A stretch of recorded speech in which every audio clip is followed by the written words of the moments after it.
Let me rewind it just a hair. Ready, girls?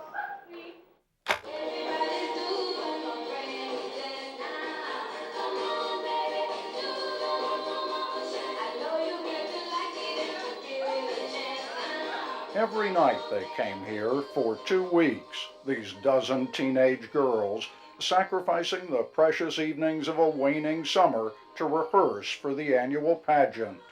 Beyond just doing it, by all outward appearances, they were actually enjoying it, genuinely excited about competing for the title Miss Crustacean. It's a big part of crab derby when you're watching the parade when you're small and you see Miss Crustacean waving. They had Little Miss you know too. You want to do it. Yeah. It takes a little talking into. Yeah. Your family coaxing. So it takes a little talking. You got to get talked into it. Gotta get your nerve up. Yeah. Stage in a bathing suit. It'll take a little talking to get me to do it. Yeah. Seeing kids having a good time outside of a shopping mall, away from a video arcade, in a town with neither one, made us feel the music was right on. The 1950s are alive and well and living in Crisfield, Maryland. Yeah, we need the poodle skirts and the convertible Chevrolets, and we'd be right there, wouldn't we, huh? Well, that's where we want to be. You know, we don't want to be in the electronic age. All you want to do is ride around Sally. We're talking about a place where a teenager's idea of exciting nightlife is cruising the strip. Every teenager is excited to get their license to ride around in circles. It sounds pretty, I guess, stupid to some people who don't live here.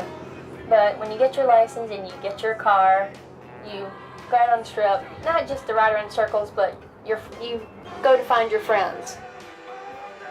Go down to that depot, sit down and watch him on Saturday nights. You can count one car about 100 times. Going nowhere.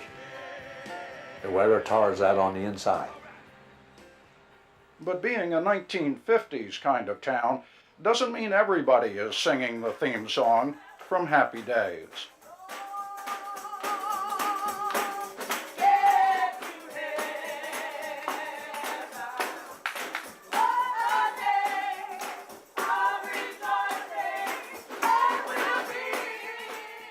This, too, is a picture of the 1950s, maybe even the 1850s. For when it comes to this cotton-picking job, not much has changed in 100 years. Yeah, I started when I was 12, but then I stopped for a while, about 5 years, and then I just came back to pick some more. It's something you never forget. Once you learn how to do it, you never forget how to do it. My God, I'm 72, but 55 years ago, I guess. It's been 55 years I've been picking, yeah. I'm 72 now, Jack. That's the real deal. Years ago, there was a lot of segregation around here, and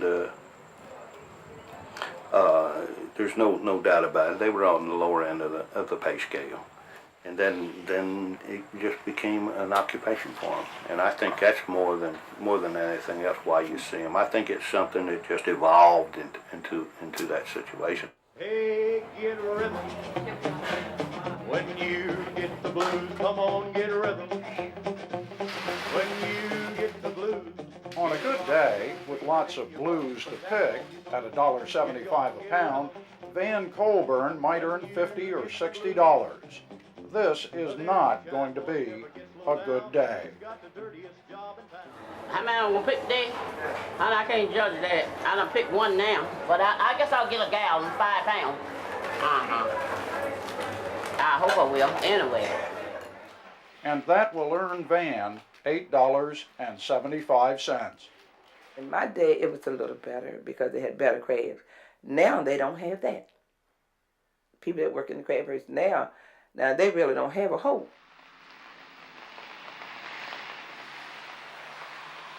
Have you ever been down to your last dollar?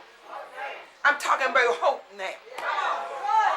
hallelujah, to your last dollar, and not knowing where you were going to work at the next day, and a family to feed, and rent to pay. Oh, praise the Lord. Reverend Dorothy Holden, pastor of the Highway Holiness Church, preaches from experience. Her congregation is so poor it can't afford to pay her, and like many in her flock, she knows firsthand that crab picking is another Crisfield occupation passed from generation to generation. I looked at my mother. I didn't want to. I had no other choice. My kids looked at me. They didn't want to pick crabs. They said, it's nothing in it. It's not, we'll never, make it. I knew they would never make it. So the girls and things now are looking at it and they're saying, for what? Why would I learn to pick crabs?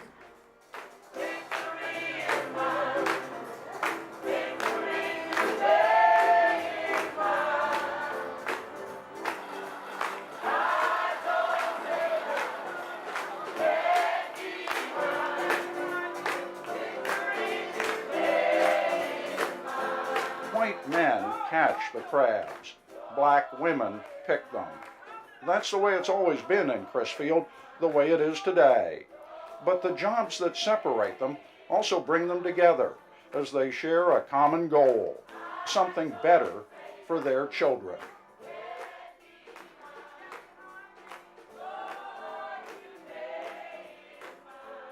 I made it my purpose to send them to school, to make sure that they would finish school, come what may.